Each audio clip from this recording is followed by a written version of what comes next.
Ho, ho, ho. It's down with the test tubes and off with the lab coats for the staff of Brainiac Corp. A time of fun, feasting and frolics in the snow. So, pull up a chair, get a glass of warm sherry and settle back to enjoy some festive seasonal science as we bring you the Brainiac Christmas Cracker. Yes, it's Christmas!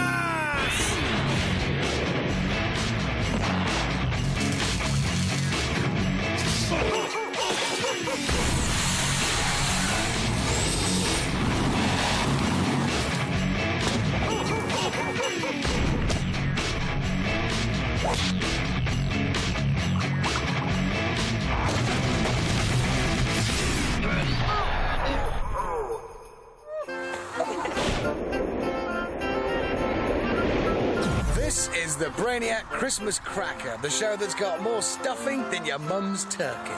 Coming up. Slip sliding away, CO2 power hits the ice. What to do if Santa gets stuck up your chimney? Brainiacs get stuck into Christmas dinner and unwrapping their toys. And what not to do with your Christmas presents.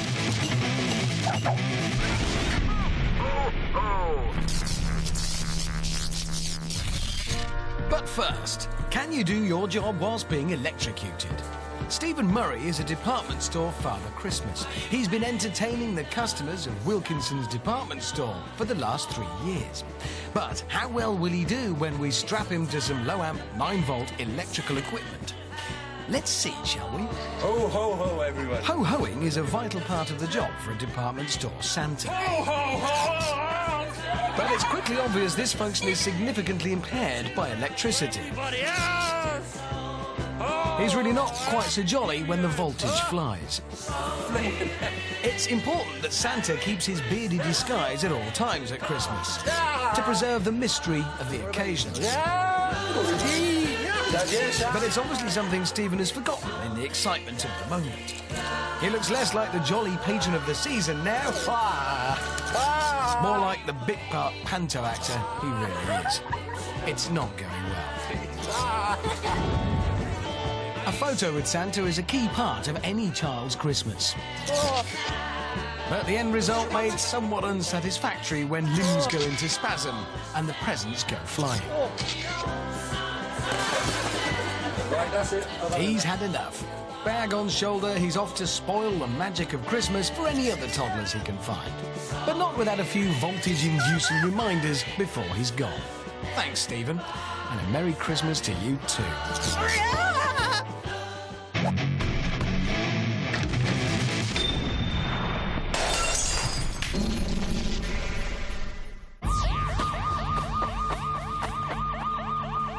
Stop. The following experiment is dangerous. Do not try this at home. No, really, don't. Alcohol in the form of brandy is a flammable liquid. Enclosed in a sealed container and with a piece of silver foil and a spoon to provide a spark, ignition causes the sealed pudding to explode.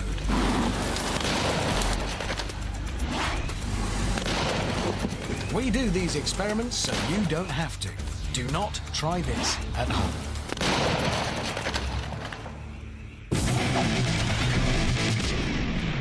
Well, it's that time of year again when Santa pays a visit to every house in the land. Now, traditional method of entry for the old chap, of course, down the chimney. Quite straightforward, really. He clambers over the opening at the top and just lets gravity do the rest. Down he comes. But the return journey, back up the chimney, that's a different matter. Clambering up that space, especially if he's eaten a few of those mince pies he left out for him, not so easy. There's always a chance he might get wedged. So, what can you do if Santa gets stuck up your chimney?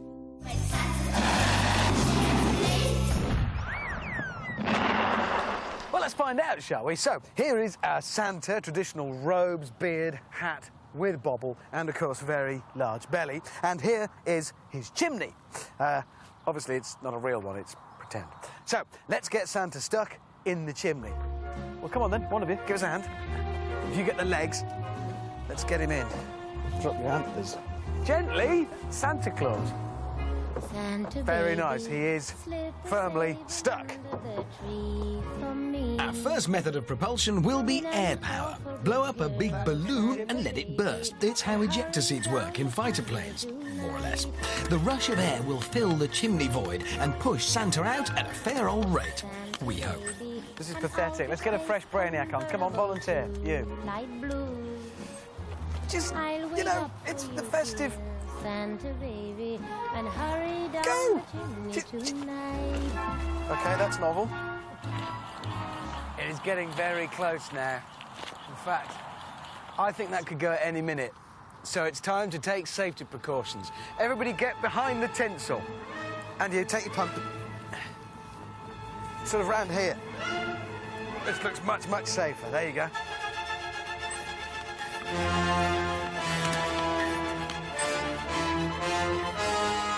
Any moment now, Brainiacs. Beware bits of falling Santa, obviously. Whoa!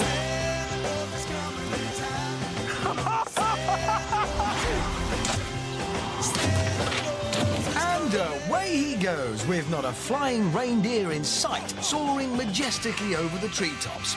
He loses his beard, his hat and his jacket, but he's certainly no longer stuck in the chimney. That was brilliant! Well, he's out.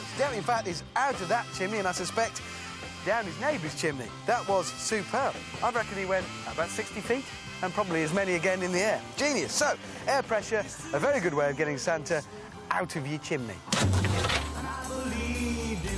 Good start then. 60 feet, the height to beat. Air pressure, a very good method to use to dislodge the old fella, even if he does come off a little the worse for wear.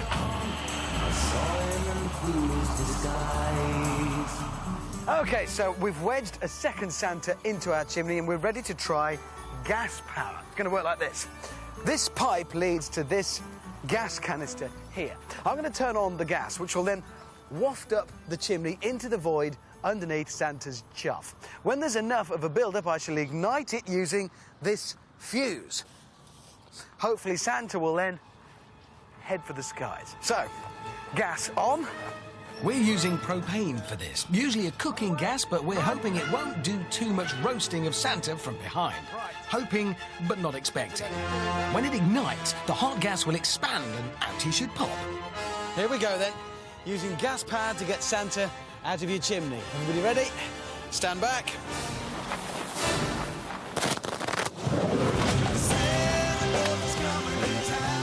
He's out.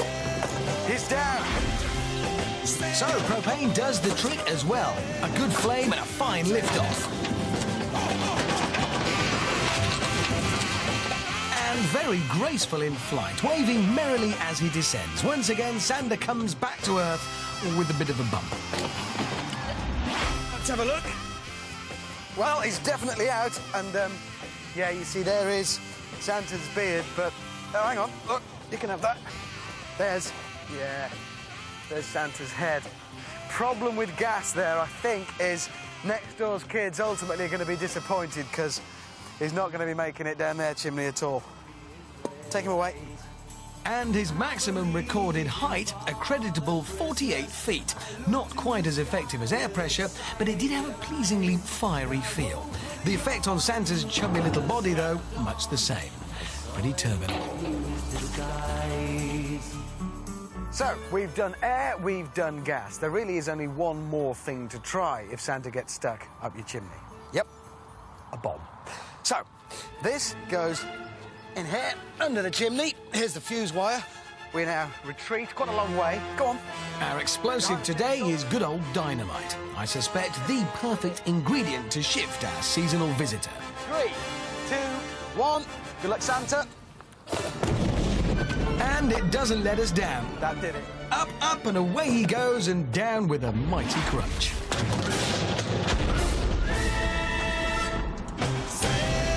Propelled by dynamite, he rose to a magnificent height of 86 feet.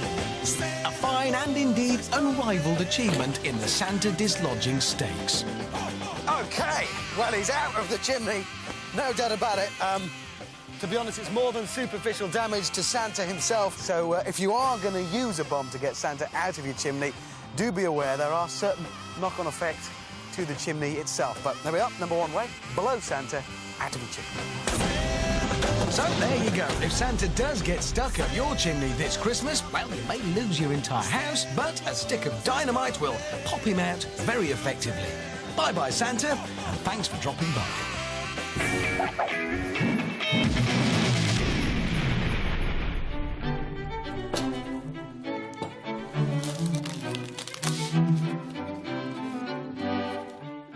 Here's one for you. Where does the white go when the snow melts?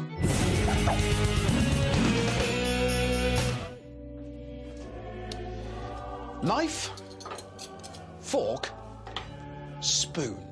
Which is Britain's best bit of cutlery? Brainiac. Down at the lab, it's dinner time. Christmas dinner, of course. Prawn cocktail, turkey with the trimmings, and a bowl of Christmas pud. A veritable feast for 3 Brainiacs. But only one piece of cutlery each to tackle it. Brainiac 1 gets a knife. Number 2 is a forker, while the third will shovel with a spoon. Who will clean their plates the fastest? Ready, steady, eat lunch. Brainiacs don't, as a rule, usually bother with cutlery. Scooping up food with their bare hands and licking their fingers being more their natural style. But today, the challenge is on. The knife is the oldest item of cutlery, first used some 4,000 years ago. Its ability to slice is, of course, unrivaled, though it will struggle with the more liquid challenges ahead. These two are matching each other, spike for prong for scoop, but it's clear that the knife is already starting to struggle. It's going to be a long lunch for Knife Boy. And while the spearing and pronging style of the fork naturally lends itself to a speed-eat challenge, liquids will also be an issue. Spoons laugh in the face of Mary Rose sauce and turkey gravy, but getting meat off the bone will be more of a threat. Everyone eats far too much at this time of year, but not usually at this kind of pace. This food may make the return journey fairly soon. And there goes Spoon Boy. He's done with his main, just the pud to go. And he's closely followed by the forker, Knife Lad clearly out of it. He's just remembered he's a vegetarian. Slide and scoop, prick and prong. It's a 2-horse race now as they gobble and chomp their way to the end. Certainly no one will want cold turkey sandwiches this Boxing Day. The pud, though, is proving a tough finishing course, but by the smallest of margins, Spooner wins! Yeah! There it is, Spoon Boy takes it, it's clear. If you only get given one item of cutlery to eat your dinner this Christmas, forget the knife, eschew the fork, go for the spoon. Yeah!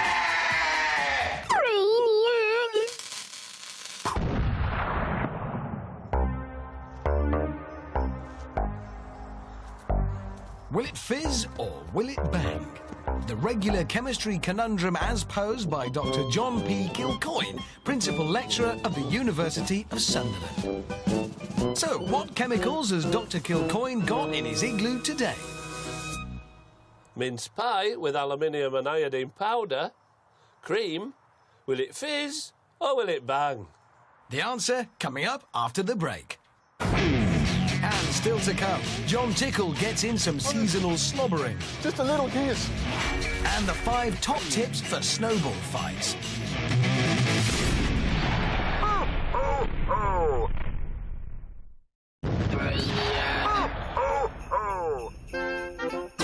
You're watching the Brainiac Christmas Cracker, the show that knows where the presents are hidden. Coming up. A gas oven, explosives, and a naked flame. You do the maths. And Brainiac's feel the cold this Christmas.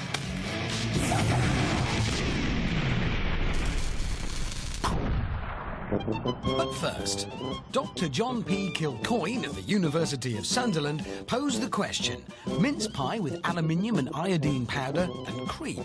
Will it fizz or will it bang? The answer? It fizzes. When liquid is added to the 2 chemicals, a reaction kicks off. The aluminium producing a yellow fume and the iodine generating brown and purple smoke. What a great fizz! Nice one, Doc. We've sped across the land. We've ruled the waves. We've conquered the air. Well, almost. And now CO2 power hits the ice. Yes, at that time of year when Jack Frost sends his icy message across the land, it's time to find out just what can be achieved CO2-wise on the slidey stuff. And who better to stand on the ice attached to a high-powered jet than Jon Tickle. Jon, you're looking fantastic. Thank you very much, mate. Richard. This is what exactly? I think we're calling this Death on Skates today. Yes. It's a very simple piece of kit. We've got a CO2 canister. Familiar to us. Yeah, and here we have an exhaust nozzle on either boot. Right. Now, I can't help but notice each of your feet is, in effect, independently propelled. And independently steered. This Right. could be quite difficult. It does sound immensely complicated. What I suspect we have here, effectively, is a spectacular accident. It's just a question now of the severity of it. That's my fear. Would you explain to me a bit about the science of sliding out there on the ice? Well, actually, on skates, I'm not going to be sliding on the ice at all. If you think about it, all of my weight is being transferred onto the ice through two thin bits of metal. That really high pressure means that the ice will melt, and I'll actually be running over a thin film of water. Now, does that apply to everything out there? What if you were to slide on something else? For instance, your face? No, that's OK. It's only when there's a lot of weight, a lot of pressure on a small area. Right, so this is specialised stuff? Yes. OK, well, good luck. Here's how it's going to work. On the hooter, Jon will set off from this start line here, speeding majestically across the ice towards the rather optimistically placed finish line at the other end of the rink. Then, once he's done that, assuming he's still functioning, we'll try something else. Simple as that. OK, you ready? Yep. Here we go. Safety gear, of course, vital for a job like this. And I'm sure these very small pads will afford masses of protection when he hits the barriers at 90 miles an hour. Ooh. OK, Jon, you ready for this? Well, yeah. Yeah, well, as you ever will be. Here we go. 3, 2, 1, go! And off he goes. Slowly and somewhat gingerly at first, but he soon builds up the pace. And by halfway, he's probably travelling at, at least 5 miles an hour.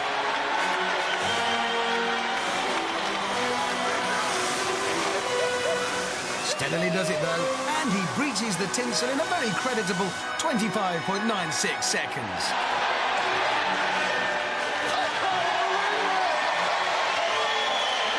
Jon, that was astonishing. Fantastic.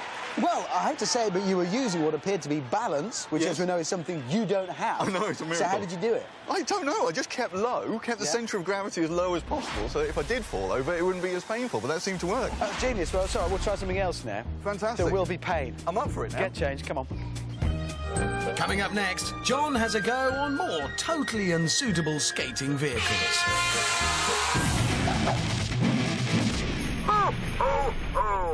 You know, I get quite a lot of cards at this time of year, and some of you take the trouble to pop in an interesting question that you'd like me to answer.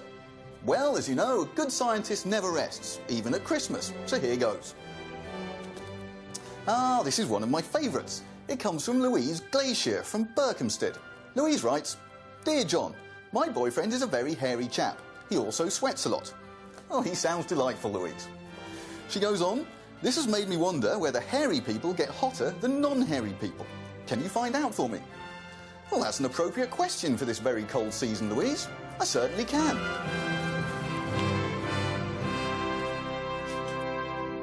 This Brainiac has a body temperature of 37.6 degrees Celsius. That's quite normal. But I'm going to get him all hot and bothered by putting him through a rigorous yet controlled exercise regime. First, he'll do it in his current hairy form. But later, he'll be without hair, so we can get a comparison. Right, it's press-ups to start. Down you go. Rocking around the Christmas tree. Body hair is a feature of all mammals. In prehistoric man, that hair would keep him warm on cold winter nights. Come on out, kid. More, more. Put your back into it. Over time, humans have shed most of this hair, but some still remains. Right, stand up. We'll go straight into 40 star jumps. Come on, what's the matter with you? Let's go. 1, 2, 3. This Brainiac has only a light covering of very fine hair. The question is, does what's left still keep him warm? 39, 40. OK, stop there. Right, now I want you to run round the block twice and pretty quickly. Good pace, off you go. The Christmas tree have a happy heart. holiday. Apart from taking his temperature orally, I have of course been taking it in all other ways as well, including readings for skin temperature. That way we can be absolutely sure we're doing things properly. And as you know, we do like to be sure. OK, exercise is finished. It's fairly cold outside, but he's been on a pretty hard run, so I imagine he's quite hot. And indeed he is. In his hairy form, this Brainiac's temperature has risen to a massive 38.1 degrees Celsius. The next thing we need to do is cool him down again, so we're going to be using some instant cooling techniques. Off you go. I really can't stay. But baby, it's cold outside. OK, so in his hairy form, after 40 press-ups, 40 star jumps and a 2-mile run, our Brainiac's temperature rose to 38.1 degrees Celsius. Of course, his body temperature would get back to normal if we left him long enough. We're just using the frozen peas merely to speed up the process. And for the fun of it. Bring him in, bring him in. Let's see now. Oh, good, yes. His body temperature's down to a normal 37.6 degrees Celsius. That means we're ready to move on with stage 2. Let's get shearing.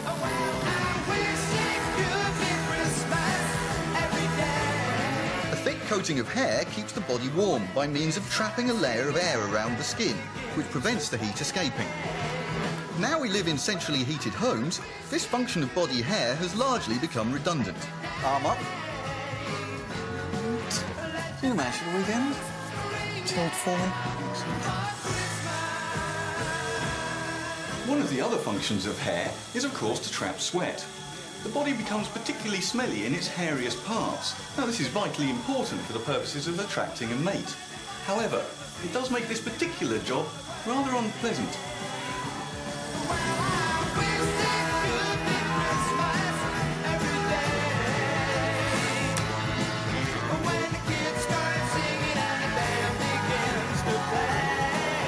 OK, job done. We now have one perfectly smooth Brainiac. You will notice that we've allowed him to keep his eyebrows and eyelashes. That's because he's visiting his mum for Christmas, and the last thing we want to do is give her a nasty shock at her time of life. Apart from that, though, he's completely hairless. So, it's exercise time again. Brainiac, drop and give me 40 press-ups. This is a controlled experiment, so we're doing exactly the same exercises that we did before. 40 press-ups. Come on, come on. 40 star jumps. And a 2-mile run. The only factor that we've changed is the hairiness of his body.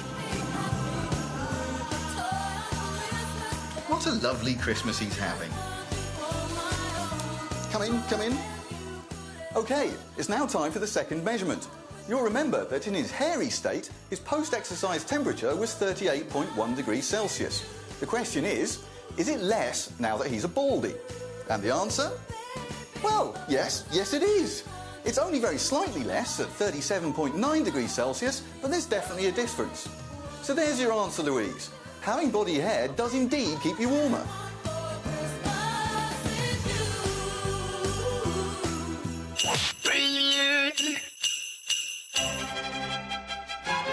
A fresh snowfall. Nothing warms the Brainiac heart more at this time of year. So, when the white stuff falls, what are the 5 top tips for winning a snowball fight? Number 1, build a stash. Be prepared. See the snow. Don't just call your mate out to join in the fun. Get out early and build yourself a hidden stash. A barrage of pre-formed balls in the heat of battle will come as a nice surprise. Number 2, pack it tight. Snowball-wise, it's easy to rush the delivery, but don't. Delivering at speed is all very well, but there's no substitute for a tightly packed missile. Save your fire till you've made a good one. Those are the ones that count. One well-packed ball does more damage than 10 malformed bad ones. Number 3, get the right gear. The correct clothes are vital. Try a well-padded coat to fend off the hardest balls. A big hood doubles as an effective mask, and roomy pockets are good for some spares. Dress smartly and you can really rack up the points. And if your mate's forgotten his, you can always lend him one of yours. A summer one, of course. That thin coverage won't be much protection for a 90-mile-an-hour block of ice. Number 4, throw clever. Hurling technique is vital. Aim well means aim high. 1 up high is worth 10 on the thigh, but remember to vary your direction. And don't forget the odd dummy. A fake throw followed by a real one can pay big dividends. Number 5, store for the summer. Really want to catch your mate out? Don't hit him at Christmas, save up for the summer. Pick up some handfuls, load up with balls, and get down to the freezer. Those missiles will be more of a shock when your mate's topping up his tan in June. So there you go. Be well prepared, think it through, and remember the 5 top tips for winning a snowball fight.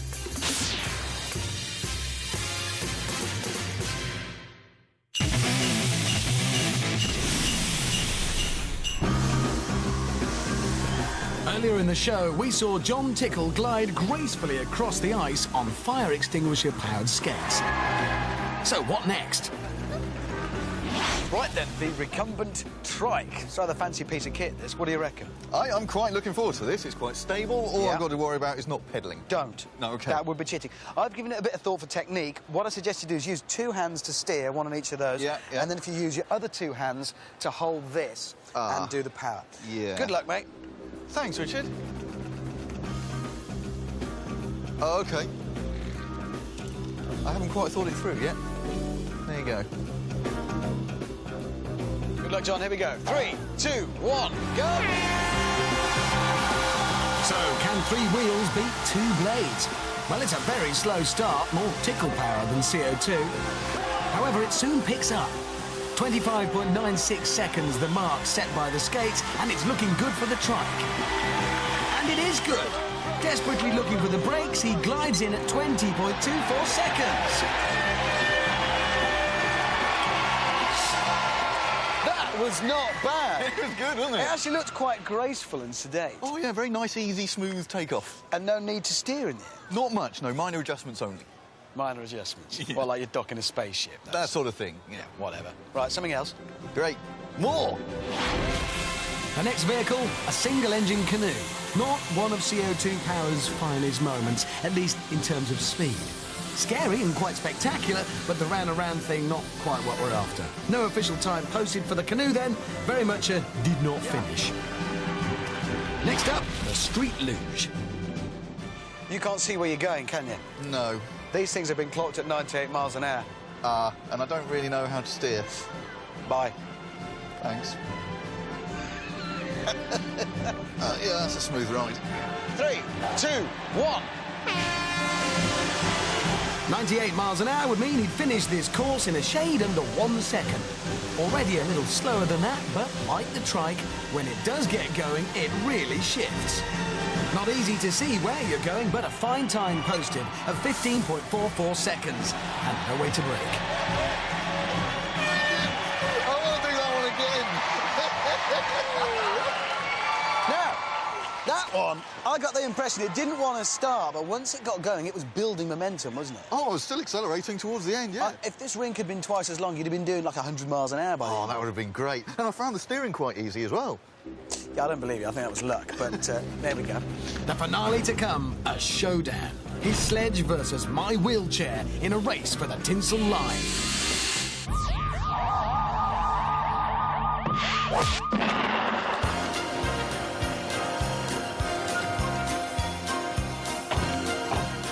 Christmas is a time of sharing and giving.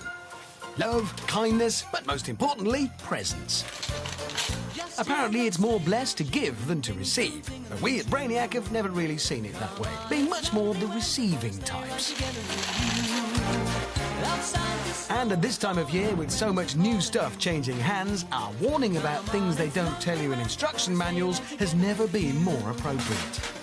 Because they don't, you know, tell you about all the things you shouldn't do with your new machine. Aminal is a TNT-based explosive. It is most favoured in the mining industry and is quite safe unless it is subjected to heat.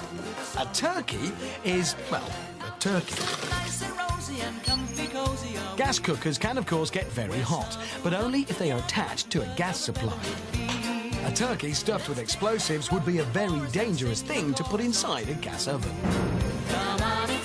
A lit blowtorch would provide a source of ignition for leaking gas. For that reason, it's always advisable to keep blowtorches at a safe distance from gas cookers. However, if the blowtorch should get too close, then the consequences do not bear thinking about.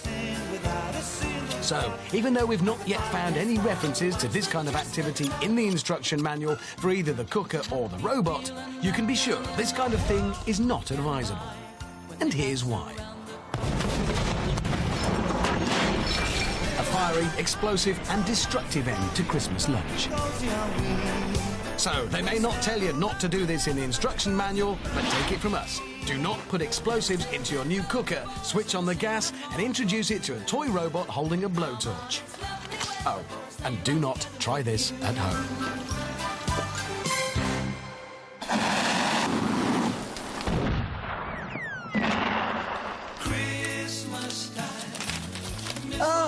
Aftershave. A traditional Christmas gift for dads and boyfriends. You wear it to, well, be more attractive to the ladies. The question is, does it really work? Well, I have my mistletoe, so let's go and find out. Right, first off, I'm going to see how many under the mistletoe kisses I can get without wearing any of the smelly stuff. It's Tickle au naturel, so I've got 60 minutes to get as many kisses as I can from all the young ladies hereabouts. Of course, I'll be keeping score, just like I do on Friday night. So, 60 minutes to go, let's see how many kisses I can get.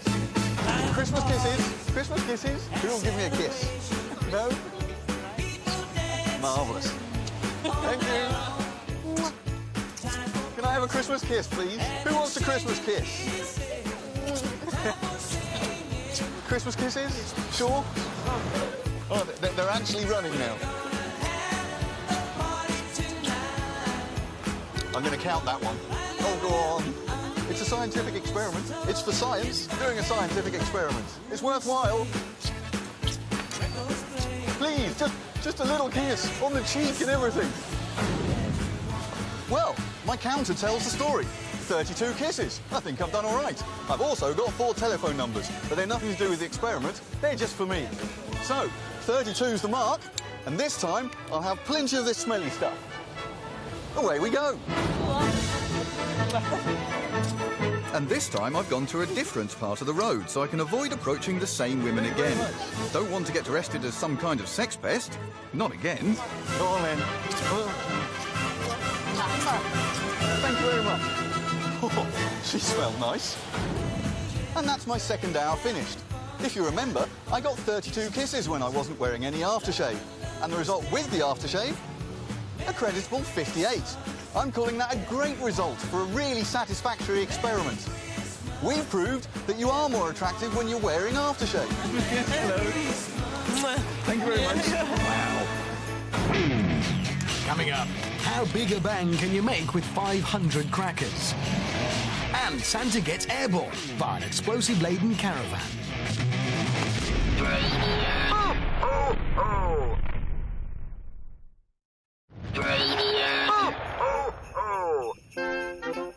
You're watching the Brainiac Christmas Cracker, the show that doesn't write thank you letters. Coming up. Wheelchair versus sledge, the big CO2 face-off. And hitting the high notes, carol singing on helium. Crackers. I love them. Apart from when Mum boils the Christmas pud dry in the pressure cooker, they really are the best bang of the season.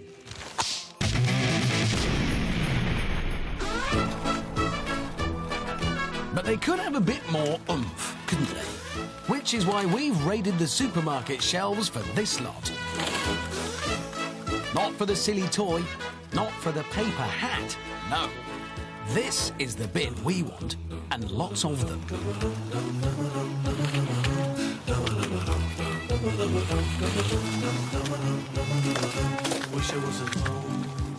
Time for a proper cracker, a big one. Now, the explosive in a cracker is silver fulminate, and when you pull the ends of the two strips apart, it rubs together, and it's that friction that causes the ignition. And because it happens in a confined space, you get a little pop, which means 500 of them, all bundled up together, should cause a pretty decent pop. We want them all to go off together, so the bundle needs to be quite tight. And of course, we mustn't forget the hat and the crap toy. And a final bit of decorative coverage. Attach a bit of cord to each end, and let's get pulling. Now, this may be a bit too explosive for two humans to do, even brainiacs. So for this cracker pull, the van will play the part of your half-drunk auntie, and a Capri will be your sister's flash boyfriend. OK, I think we're nearly ready to do this, but just before we do, how do you make sure you always win at crackers? Let me show you. First of all, your cheap and cheerful Boggo ordinary cracker.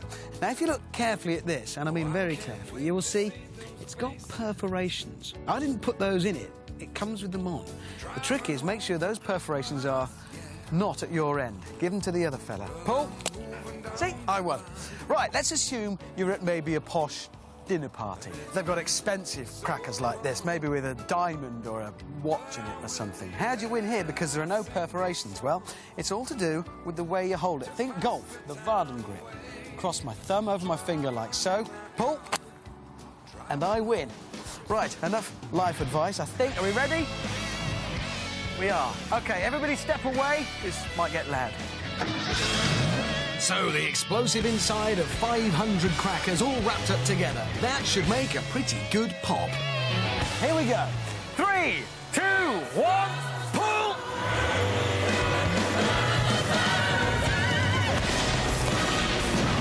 And it does! Yep. Now that is what I call a cracker. Oh yeah, and of course, do not try this at home.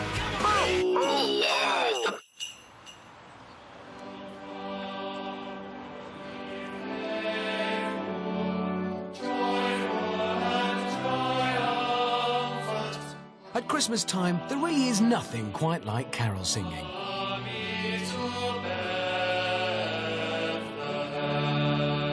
Seven tenors, 3 basses and a couple of altos. Harmonious, melodic and thoroughly in keeping with the season.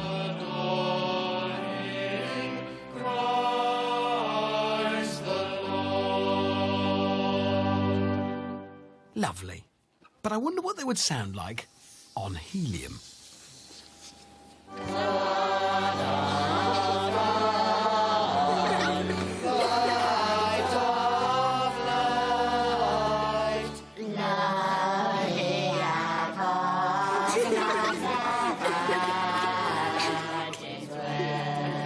Yep, not quite as good. Carol singing on helium, brought to you courtesy of Brainiac.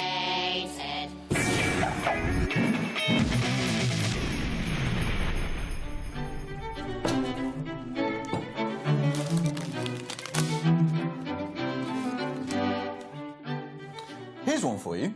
Just a word of advice. Don't eat yellow snow.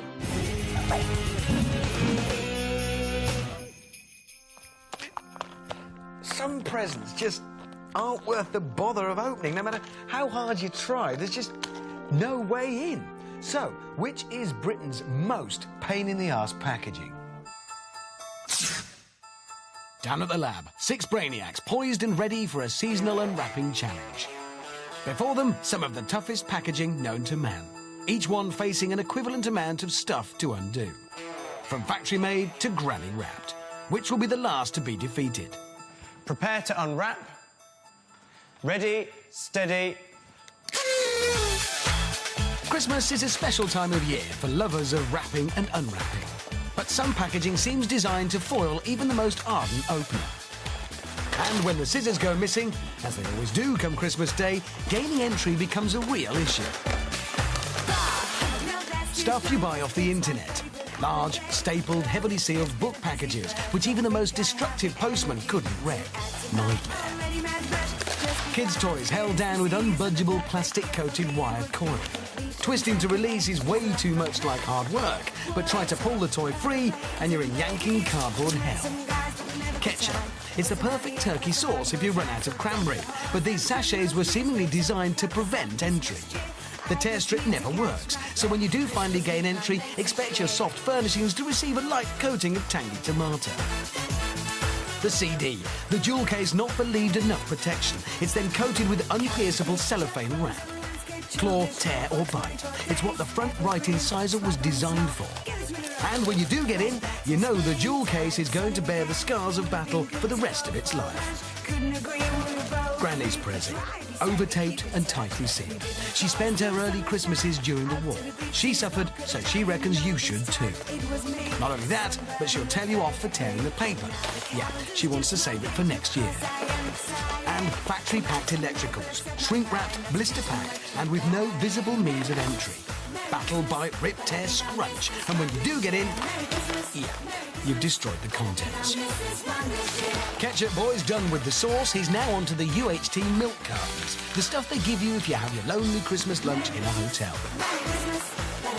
Scraping, scrabbling, scratching and gouging to a finish. Yeah, and Granny's Prezi turns out to be a jigsaw again. Come on, lady. No kid wants them. Toy Wire Boy is the first to finish, closely followed by Granny Lad. Internet bought packages and Sachet Boy also done. And that leaves CD unwrapping Brainiac head-to-head with Blister Packer. And it's CD fella who makes it first. That's it. The most pain-in-the-arse packaging is blister-packed electrical items. We'll leave him to it. He'll get it open by next Christmas. Maybe.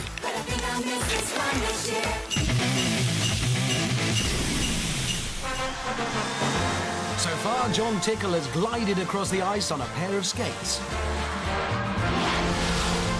Shot gracefully forward on a recumbent trike. And whizzed manfully ahead in a street luge. All with the help of fire extinguisher power alone.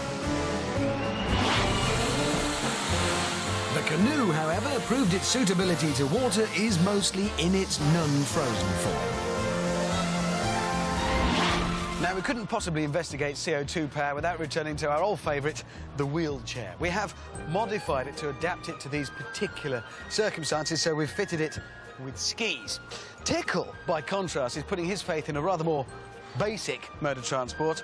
It's like a twin-engine plastic sledge. Yeah, but look at the power to weight ratio. Your thing weighs half a ton. Right, we're going to have a race. You're going to lose. I don't think so. It's come to this, then.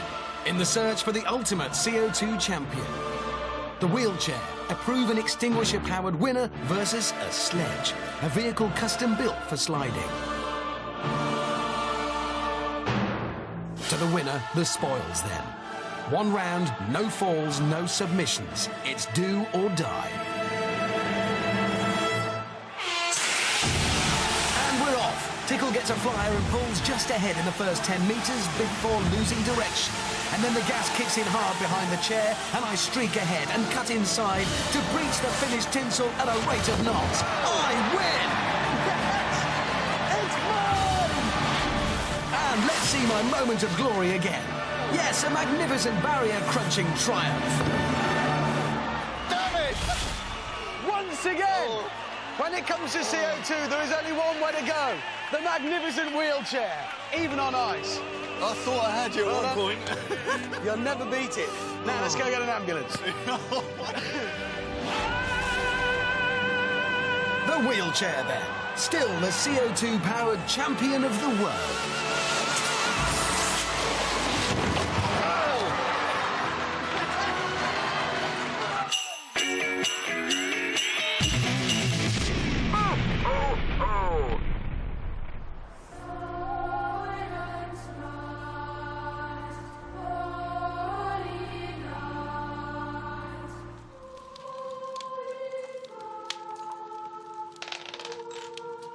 Sherry, Richard. Just a half, please, mate. Up the ladder. Very nice. Thanks for the scarf, by the way. Oh, no problem at all. And you, for the caravan. Well, saw it in the junk shop. I just sort of thought of you, really. There you go.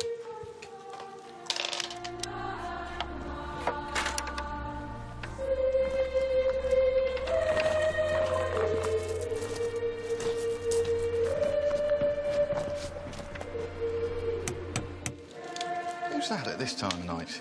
I'll get rid of him.